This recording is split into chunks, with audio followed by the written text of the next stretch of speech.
The bZ4X is an electrified Toyota, and normally when the brand says electrified, it means hybrid, but this is a pure EV.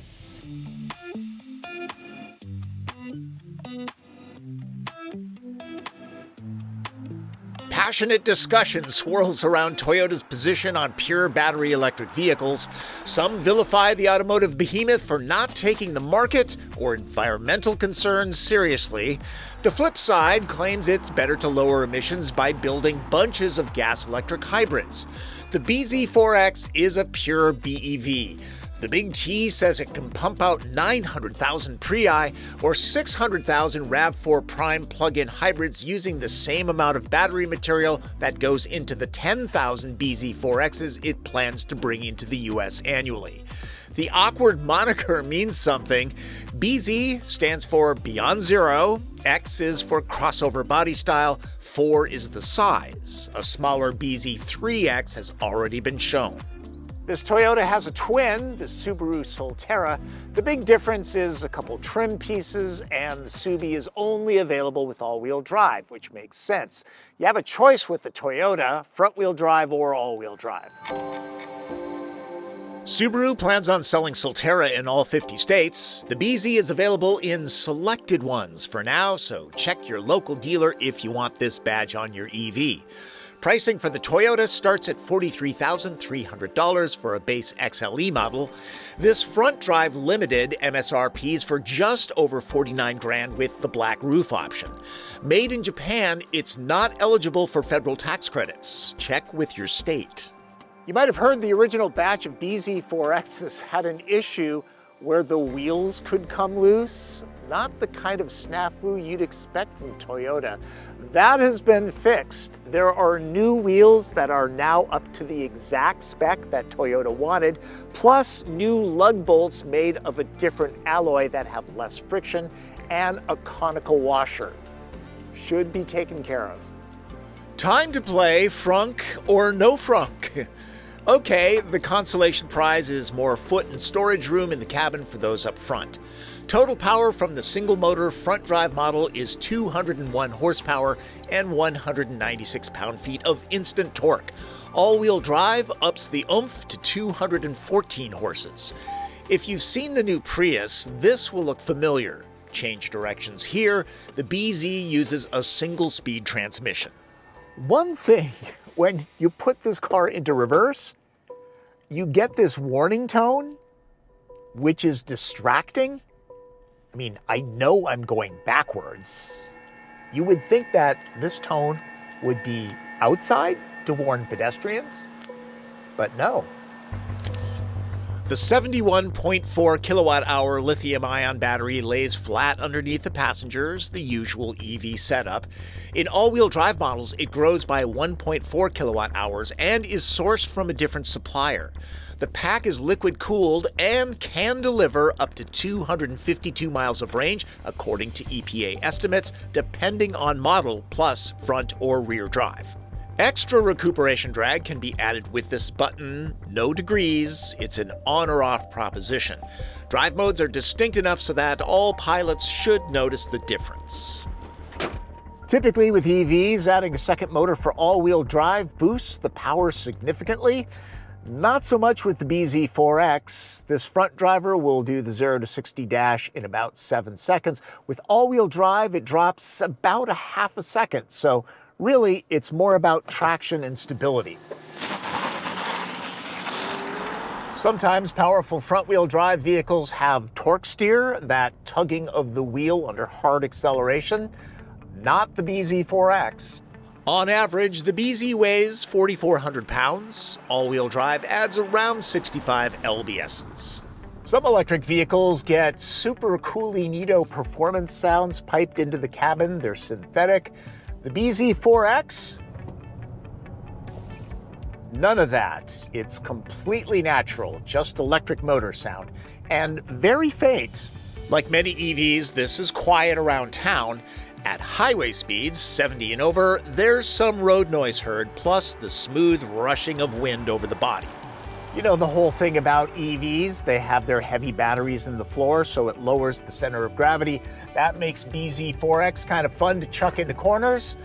Not tons of road feel, but there is some, and the steering weight is very nice, just about perfect. This handles well. Body roll and dive are nicely checked, and typically that means a firm, uncomfortable suspension. But not here. The Toyota engineers have worked a little bit of magic. It's comfortable, but still engaging. Nicely done.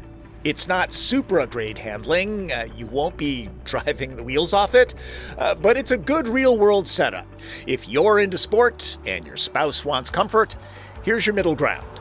Let's talk range. It's what everybody wants to know about in an EV. The EPA rates the front-wheel drive limited bZ4X that I'm driving at 242 miles. But it's been cold in Seattle, the high 30s, low 40s, so I am not going to be getting that. Closer to 210, which is pretty good. FYI, a good half of my driving was done at highway speeds. Many competitors go farther, and there are more and more choices in the EV world these days. Mustang Mach-E, Ioniq 5, EV6, Model Y, ID4, Aria, Niro EV, and Bolt EUV, and more coming. A lot of EV owners have come to love one-pedal driving. The bZ4X doesn't really have an aggressive setting. Even when you push the button, it takes a while for this car to come to a complete stop, and even then, you really need to use the brake pedal. Something to keep in mind on your test drive. The gauge cluster is very simple. A power graphic shows how efficiently you're accelerating and what your regen is. Some of the information is small and not so easy to read.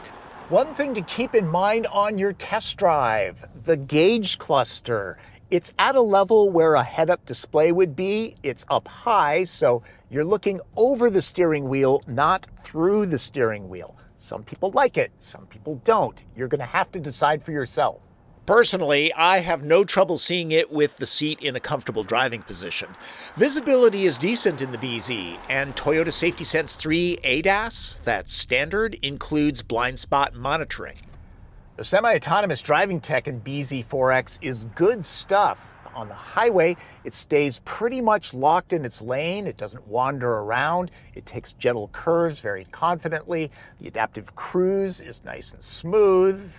No, this is not Super Cruise, but it compares very well to the excellent Hyundai Group's Highway Driving Assist 2. Toyota has partnered up with EVgo for a full year of free fueling. Remember, charging speed depends on a lot of things. Ambient temperature, if the pack is nearly spent, if it's preconditioned, and how much power the terminal can deliver. It's much cheaper and more convenient to charge at home. This will juice up overnight. Quicker speeds at commercial terminals make a difference if you travel a lot. Electric vehicles have max charge rates, meaning the fastest that they'll juice up at DC fast chargers like this. bZ4X isn't particularly fast, tops 150 kilowatts, and that's with the front-wheel drive version. The all-wheel drive drops to 100 kilowatts. Yeah, they're different. Also, my experience is the charge curve is not overly aggressive. At 40 degrees at a 150 kilowatt-hour station, 7% to 80% took some 50 minutes, throttling back dramatically once hitting that threshold. Seems like Toyota's protecting the pack, always going for reliability. This is the top trim limited model, so it's the spendiest looking BZ interior. It's nice. There's a Lexus RZ coming if it's not up to your standards. Cloth on the dash? That's different. There's a good amount of piano black. This cabin is a leather-free zone. Chairs are heated and vented. The smallish wheel with lots of controls is toasty. A radiant heat panel underneath the instrument panel is optional. The HVAC system is a heat pump. Small bags stash here, door pockets are large and roomy, and there are a few little useful cubbies, but no traditional glove box. Underneath a removable section here, there's a secret storage compartment to hide things from thieves, but I guess I just gave that away. I'm not sure if the wide expanse between the display and the wheel is a good place to put things, especially if the wheel gets adjusted all the time. The car would have to be upside down before drinks came out of the deep cup holders, and the glass roof is standard on all models. Toyota has a new user interface. It was developed in-house, and it's much better than the outgoing version. It does rely on a data plan for full functionality. Welcome to the future of subscriptions, folks. It's largely voice-based, using the wake phrase, "Hey Toyota, what can I do for you?" Set the temperature to 74 degrees. Setting the driver's seat temperature to 74 degrees. Or maybe you're looking for directions. "Hey Toyota, what would you like to do? Is there any coffee nearby?" I found 15 results. The first is Starbucks at 35th Avenue Northeast. Would you like to go to that one? Of course it's Starbucks. They're always nearby. There's one in my bedroom now. There are a good amount of controls on this panel here to do things manually. The phone charge pad takes up a lot of real estate, but it works well. Look closely, there's a see-through pattern. Android Auto and Apple CarPlay are wireless, and those do many things with voice prompts as well, and they're free, just saying. Plus, you can run apps like ChargeWay to easily locate places to juice up. I have to believe a lot of Toyota loyalists will be considering this vehicle. I don't suppose you have any idea how the back seat stacks up to, say, Camry or RAV4, huh? I'm the backseat master. I know everything about back seats, right?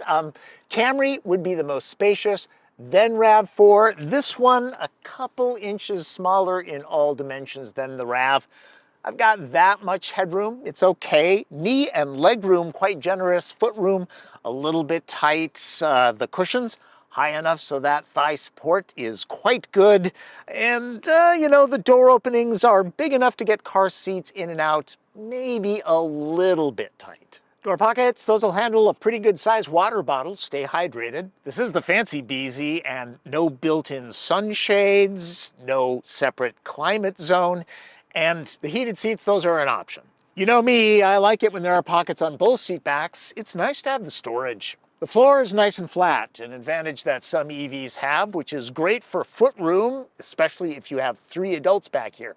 Now, keep in mind that a RAV4 has about 3 inches more hip room. If you really want to maximize that out, there's always the RAV4 Prime plug-in hybrid if you want to go electric. 2 adults back here will be pretty comfortable as long as they're not too tall. 3 will be okay if you're just going across town.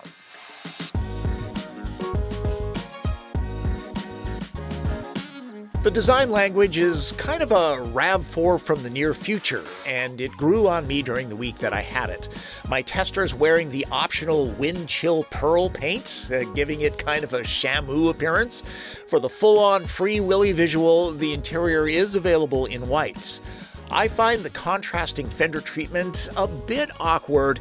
If it's not your thing, order the black paint, which doesn't even get a special name like Midnight, just black. I'm guessing this panel helps to trick the eye into seeing the windshield is longer. And there are some gentle lines along the flanks, those are nice. My big gripe is the lack of a rear wiper. We here in Seattle like those a lot. I've had a couple people ask me if this is a new RAV4. They kind of look the same. Let's see how the cargo compartments stack up. The TP never lies. There is no spare tire back here, just a repair kit. The security cover doesn't have to be left behind, and the supplied travel charge cord has a home. Nothing in the way of bag hooks or straps. It's a big stretch to the seat release when dropping the backs, so chances are there will be bumper schmutz on your Levi's, or walk around, there's always that. Toyota doesn't have a measurement for cargo space in this configuration, but as you can see, there's no pass-through or 40-20-40 split. With all seats usable, RAV4 takes on 9 packs, the RAV4 Prime plug-in hybrid is good for 8, the bZ scores a 7, or just under 28 cubic feet. Standardized measurement metrics rule. Time to wrap this up with red light, green light. Green lights. Finally, loyal Toyota buyers get a fully electric vehicle, and it's practical. bZ4X has the instant torque and low center of gravity that makes EVs fun to drive. The ride quality stays comfortable, even with controlled driving dynamics. The semi-autonomous driving tech is something you'll actually use, since it inspires some confidence. Yellow lights? It's quiet inside when driving in the city. On the highway, not as much. The gauge cluster is directly in the driver's eye line with the road. Some won't like that positioning. Generally, the voice command-based user interface works great. It could use some polish, and there's that data plan to pay for. Red lights. For travelers, the max charge speed and curve are on the slow side, especially the all-wheel drive model. Adding power to all four tires doesn't boost performance like other EVs. Range is lower than some competitors that have been out for a while. Toyota had time to study the competition and learn from those vehicles, but cars like EV6 and Ioniq 5 still feel like the ones to beat. Plus, there's the gaff with the wheels. That doesn't help. The automaker has taken a conservative approach here. No surprise, that's the Toyota way. And let's not forget, it did have an EV before this, a joint venture with Tesla, the RAV4 EV. Is the bZ4X worth a test drive? Of course it is. For starters, electric vehicles are all very expensive, and you should do your homework. You never know what's going to click with you. Plus, this is comfortable, it's fun to drive, it's practical, and it has good tech. Would I like more range and faster charge speed? Of course. And the name is a little awkward, but I think we can all get over that. bZ4X won't be sold in the same numbers as Camry or RAV4 and won't satisfy critics that feel Toyota is dragging its feet on battery electric vehicles. But brand loyalists have an EV they can call their own, even if the name is kind of weird. I'm going to go through my usual checklist. Pure EVs are not for everyone, especially people that live in apartments and condos. Cars that use gas will be around for some time. Coal to generate electricity is on the decline, and renewables are on the rise, so electric cars are better for the environment in the long run.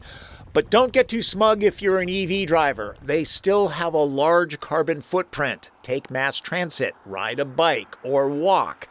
And yes, mining for battery materials is invasive.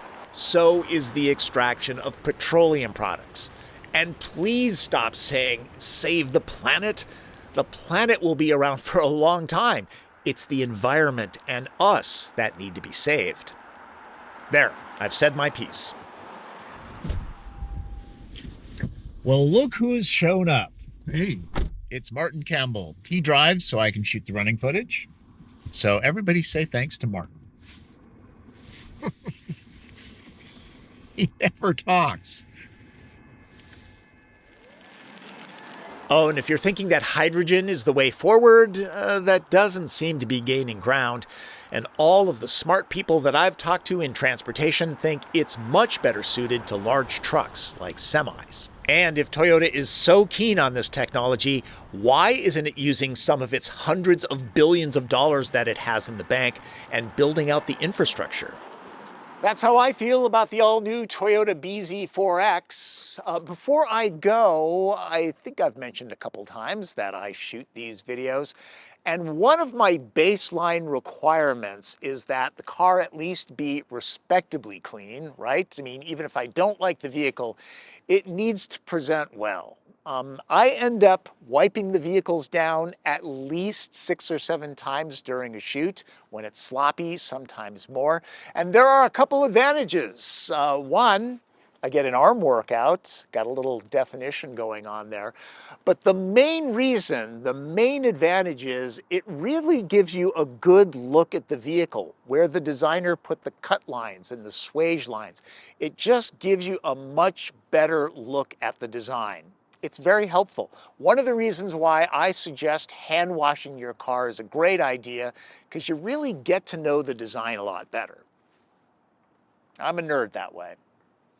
Thanks for watching. Remember to subscribe to this channel, click notifications, follow me on social media. I'm on Post now. And if you have a question, leave it in the comments, okay? I'll try to get back to you. That's driven. I'm Tom Volk.